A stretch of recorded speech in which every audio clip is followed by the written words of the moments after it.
కడియం శ్రీహరి గారు.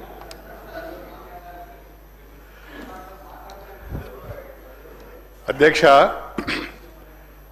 షెడ్యూల్ కులాల వర్గీకరణ బిల్ పైన మాట్లాడే అవకాశం కల్పించినందుకు మీకు ముందుగా హృదయపూర్వకమైన ధన్యవాదాలు తెలుపుకుంటున్నాను అధ్యక్ష. రాష్ట్ర ప్రభుత్వం ఒక సాహసోపేతమైన నిర్ణయం, ఒక విప్లవాత్మకమైన నిర్ణయం తీసుకున్నది. దీన్ని తెలంగాణ రాష్ట్రంలో ఉన్న దళితులందరి పక్షాన హృదయపూర్వకంగా నేను అభినందనలు తెలియజేస్తున్నాను.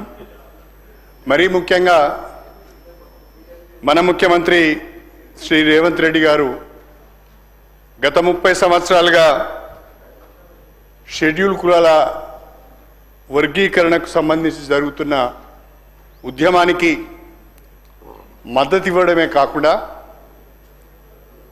సుప్రీంకోర్టు తీర్పు వెలువడిన మరుక్షణం నుండే ఎంత తొందరగా వీలైతే అంత తొందరగా తెలంగాణ రాష్ట్రంలో ఈ వర్గీకరణను అమలు చేయాలనే చిత్తశుద్ధితో, నిబద్ధతతో వారు పనిచేస్తున్నారు. వారి సంకల్పానికి కూడా నేను ఈ సందర్భంగా అభినందనలు తెలియజేస్తున్నా. అధ్యక్ష, ఈరోజు తెలంగాణ రాష్ట్రంలో తెలంగాణ రాష్ట్ర ప్రభుత్వం తీసుకున్న ఈ నిర్ణయం దేశానికే ఆదర్శం కాబోతుందని చెప్పడంలో ఎలాంటి సందేహం లేదు.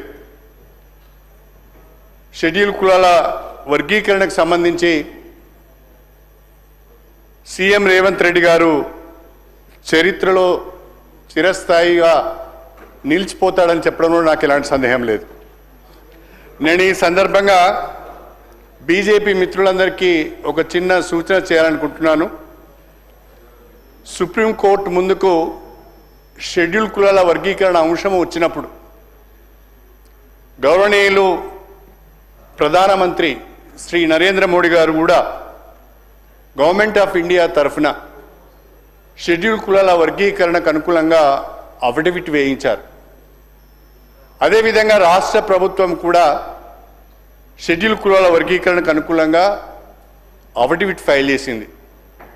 కేంద్ర రాష్ట్ర ప్రభుత్వాలు షెడ్యూల్ కులాల వర్గీకరణకు అనుకూలంగా అఫిడవిట్లు ఫైల్ చేయడం వలన సుప్రీంకోర్టు కూడా వర్గీకరణకు అనుకూలంగా తీర్పు ఇచ్చడానికి మార్గం సుగమమైంది. నేను ఈ సందర్భంగా బీజేపీ పార్టీని కోరుతున్నాను, సెంట్రల్ సర్వీసెస్లో కూడా షెడ్యూల్ కులాల వర్గీకరణను అమలు చేయాలని, దేశవ్యాప్తంగా కూడా సుప్రీంకోర్టు తీర్పును అన్ని రాష్ట్రాల్లో అమలు చేయాలని నేను కోరుతున్నా.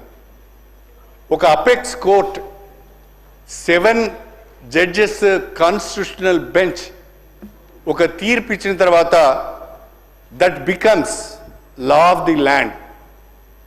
కేంద్ర ప్రభుత్వం కానీ రాష్ట్ర ప్రభుత్వాలు కానీ తూచా తప్పకుండా సుప్రీంకోర్టు తీర్పును అమలు చేయవలసిన బాధ్యత ఉన్నది.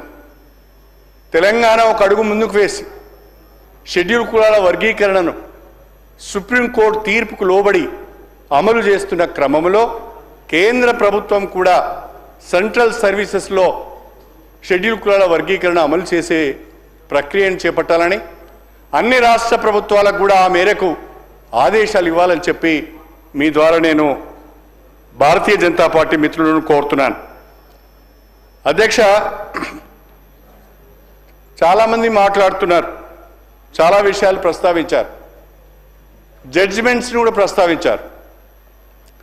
కానీ సుప్రీంకోర్టులో షెడ్యూల్ కులాల వర్గీకరణకు సంబంధించిన ఆర్గ్యుమెంట్స్ జరుగుతున్నప్పుడు అక్కడ కూర్చున్న న్యాయమూర్తులు కానీ ఆర్గ్యుమెంట్స్లో పార్టిసిపేట్ అయిన న్యాయవాదులు కానీ అన్ని రకాలైన జడ్జిమెంట్లను న్యాయస్థానం దృష్టికి తీసుకొచ్చారు.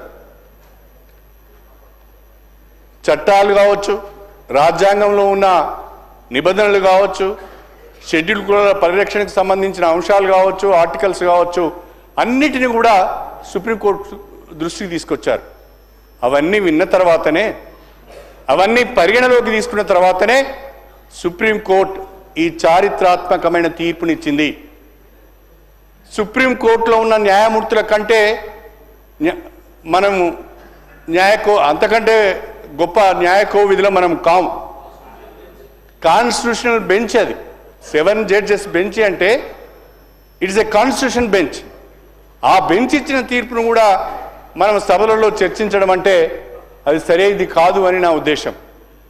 అది మనందరికీ కూడా శిరోధార్యం. దాంట్లో ఏదో లొసుకులు వెతకడానికి ప్రయత్నం చేయడము సరైనది కాదు. అంత న్యాయ నిపుణులను కాము, అంత గొప్ప మేధావులను కూడా మనం కాము అని చెప్పి నేను ఈ సందర్భంగా తెలియజేస్తున్నా.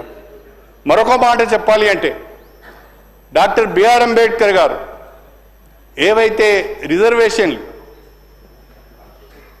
షెడ్యూల్ కులాలకు షెడ్యూల్ తెగలకు బేసింగ్ ఆన్ సోషల్ బ్యాక్వర్డ్నెస్ వారు రిజర్వేషన్లు కల్పించారో ఆ రిజర్వేషన్లు జనాభా ప్రాతిపదికన అందరికీ సమపాలలో అందినప్పుడే అందరూ కూడా సరి అయిన పద్ధతిలో ఎదగడానికి అవకాశం ఉంటుందని వారు చెప్పారు. ఒక మాటలో చెప్పాలంటే షెడ్యూల్ కులాల వర్గీకరణ అనేది డాక్టర్ బిఆర్ అంబేద్కర్ గారి స్ఫూర్తికి అనుగుణంగానే ఉందని చెప్పడంలో నాకు ఎలాంటి సందేహం లేదు. ఒక మాటలో చెప్పాలి అంటే ఈనాటి వర్గీకరణ అన్ని సామాజిక సూత్రాలకు, అన్ని న్యాయ సూత్రాలకు, అన్ని రాజ్యాంగ సూత్రాలకు లోబడి జరుగుతున్నది. ఎవరికి ఏ రకమైన అనుమానం ఉండవలసిన అవసరం లేదు.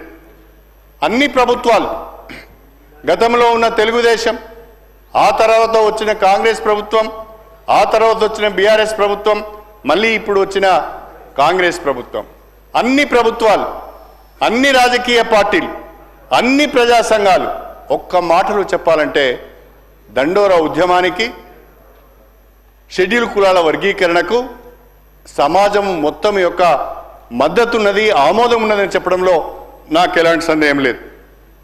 అధ్యక్ష, దానితో పాటుగా అనేక కమిషన్ల గురించి మాట్లాడుతున్నాం. మీకు తెలియంది కాదు, లోకూర్ కమిటీ రిపోర్ట్లో ఏముంది, రామచంద్రరాజు కమిషన్ రిపోర్ట్లో ఏముంది, ఉషా మెహ్రా కమిషన్ రిపోర్ట్లో ఏముంది, 7 జడ్జెస్ కాన్స్టిట్యూషన్ బెంచ్ తీర్పు ఏ రకంగా ఉంది, మొన్నటికి మొన్న జస్టిస్ షమీమ్ అఖ్తర్ గారు ఇచ్చిన కమిషన్ రిపోర్ట్ ఏ రకంగా ఉంది. దాదాపుగా ఇప్పుడు నేను పేర్కొన్న అన్ని రిపోర్ట్లు కానీ, అన్ని కమిషన్ల రిపోర్ట్లు, సుప్రీంకోర్టు తీర్పు అన్నీ కూడా షెడ్యూల్ కులాల వర్గీకరణకు అనుకూలంగా ఉన్నప్పుడు ఇంకా దీని గురించి మాట్లాడుకోవడం, చర్చోపచర్చలు చేయడం, ఇంకా దీన్ని కాలయాపన చేసే ప్రయత్నం చేయడం అంటే ఇది ఒక రకంగా మాదిగలకు, మాదిగ ఉపకులాలకు, మొత్తం దళిత జాతికి అన్యాయం చేసినట్టుగానే భావించవలసి వస్తుంది అని చెప్పి నేను ఈ సందర్భంగా సవినయంగా తెలియజేసుకుంటున్నాను. రాష్ట్ర ప్రభుత్వం అన్నింటినీ పరిగణలోకి తీసుకొని, అన్ని విషయాలను పరిగణలోకి తీసుకొని షెడ్యూల్ కులాల వర్గీకరణను ఏబిసిగా 3 గ్రూపులుగా వర్గీకరణ చేసింది. ఈ 3 గ్రూపుల వర్గీకరణ కూడా మేము సమర్థిస్తూ క్రీమీ లేయర్, సుప్రీంకోర్టు జడ్జిమెంట్లో పొందుపరిచిన క్రీమీ లేయర్ అంశాన్ని క్యాబినెట్ ఆమోదించకపోవడం మేము స్వాగతిస్తున్నాం. దాంతో పాటుగా ఒక విజ్ఞప్తి మాత్రం చేయాలనుకుంటున్నాను. వాస్తవంగా ఈరోజు రాష్ట్రంలో షెడ్యూల్ కులాల జనాభా 17.5గా ఉంది.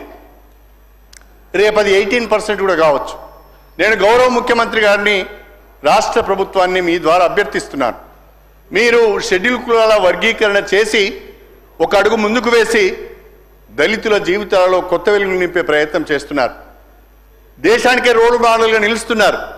రేపు జనాభా ప్రాతిపదికన షెడ్యూల్ కులాల రిజర్వేషన్ 18%కు పెంచి దేశానికి ఆదర్శంగా మన ప్రభుత్వం, మన రేవంత్ రెడ్డి గారు నిలబడాలని చెప్పి నేను హృదయపూర్వకంగా కోరుకుంటున్నాను. దళితులందరం కూడా రేవంత్ రెడ్డి గారి వెనుక ఉన్నాం, కాంగ్రెస్ పార్టీ వెనుక ఉన్నాం. చాలా రోజుల తర్వాత, 30 సంవత్సరాల సుదీర్ఘ పోరాటం తర్వాత ఈరోజు కళ సాకారం కాబోతున్నది. 1994లో ఈ ఉద్యమం ప్రారంభమైంది. 1994లో ఈ ఉద్యమం ప్రారంభమైన రోజున నేను ఈ శాసనసభలో మంత్రిగా ఉన్నాను. అదేవిధంగా ఇవాళ దీనికి చట్టబద్ధత కల్పించే రోజున కూడా నేను ఈ శాసనసభలో ఉన్నాను. 30 సంవత్సరాల ఈ సుదీర్ఘ దండోరా ఉద్యమంలో, ఎంఆర్పిఎస్ ఉద్యమంలో నేను ఒక కార్యకర్తగా పనిచేశాను, ఒక నాయకునిగా పనిచేశాను, అన్ని రకాల ఉద్యమానికి నేను సహకారాన్ని అందించాను. ఇన్ని రోజుల తర్వాత, అనేక మంది బిడ్డలు ప్రాణాలు కోల్పోయిన తర్వాత, అనేక మంది అనేక రకాలుగా నష్టపోయిన తర్వాత ఈరోజు షెడ్యూల్ కులాల వర్గీకరణకు ఒక పరిష్కారం లభించడం, అది చట్టరూపం దాల్చపోవడం చాలా సంతోషము. ఈ యొక్క కార్యక్రమాన్ని, ఇంత చక్కటి నిర్ణయాన్ని, ఇంతటి విప్లవాత్మకమైన నిర్ణయాన్ని కాంగ్రెస్ ప్రభుత్వం తీసుకొని వర్గీకరణ చేపట్టే విధంగా ముందడుగు వేస్తున్నందుకు వారికి హృదయపూర్వకమైన నేను ధన్యవాదాలు, కృతజ్ఞతలు తెలియజేసుకుంటూ, అదే పద్ధతిలో రేపటి బడ్జెట్లో కూడా 18% దళితుల యొక్క జనాభాను పరిగణలోకి తీసుకొని 18% బడ్జెట్లో నిధులు కేటాయించాలని చెప్పి కూడా నేను రాష్ట్ర ప్రభుత్వాన్ని మీ ద్వారా అభ్యర్థిస్తూ, మీరు నాకు ఈ అవకాశం ఇచ్చినందుకు ధన్యవాదాలు తెలుపుకుంటూ సెలవు తీసుకుంటున్నాను.